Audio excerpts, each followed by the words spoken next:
कैसा है तू और हमारा देश कैसा है? वैसा ही जैसा आप छोड़ के गए थे। यानी कि हम अभी भी अंग्रेजों के गुलाम हैं? नहीं, अंग्रेजों से तो हमें 1947 में ही आजादी मिल गई थी। अच्छा, तो अब तो हमारे अपने लोग देश चलाते होंगे ना? हाँ, तब तो देश काफी आगे बढ़ गया होगा। जब हमारे अपने लोग देश चला रहे हैं तो गरीबी और भ्रष्टाचार का तो नाम ही नहीं होगा। सबको बराबर हक दिया जाता होगा, किसानों और मजदूरों का अच्छा ध्यान रखा जाता होगा ना? नहीं, ऐसा तो कुछ नहीं है। तो कैसा है बताना मुझे।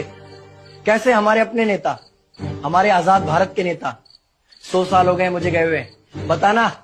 हमारे अपने नेता वो तो अपनी जेबें भरने में लगे हुए हैं। आने वाली 7 पीढ़ियों को नहीं बल्कि 700 पीढ़ियों को ना कमा कर खाना पड़े उस चीज के इंतजाम में लगे हुए हैं। तो तुम लोग क्या कर रहे हो और हमारे देश का युवा क्या कर रहा है? हम लोग तो इंस्टाग्राम पर रील्स देखने में बिजी हैं। यानी कि हमारी कुर्बानी का देश के लोगों पर कोई असर नहीं पड़ा। देश के लोगों में कोई देशभक्ति नहीं, कोई देश प्रेम नहीं।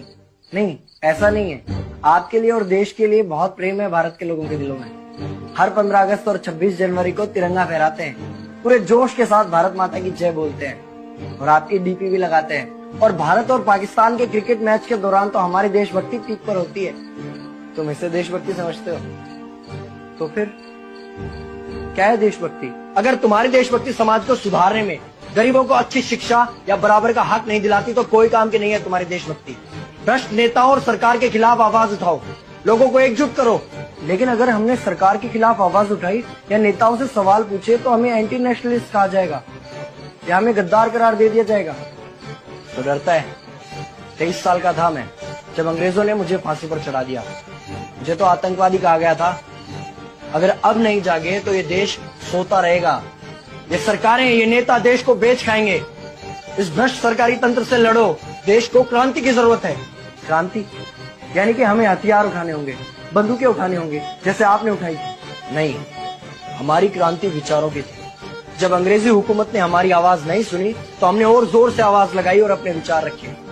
और क्रांति केवल सत्ता को बदलने तक सीमित नहीं है, बल्कि इस भ्रष्ट अन्यायी तंत्र को जड़ से उखाड़ कर फेंकना है। पर ये होगा कैसे? अपने आसपास से शुरुआत करो। जो भी तुम्हें भ्रष्ट नजर आए उसके खिलाफ आवाज उठाओ, एक्शन लो। तुम्हारे टैक्स का पैसा नेताओं की जेब में जा रहा है, हिसाब मांगो। अपने वोट का सही इस्तेमाल करो, लोगों को जागरूक करो और इस देश को आजाद करवाओ। इंकलाब जिंदाबाद, इंकलाब जिंदाबाद।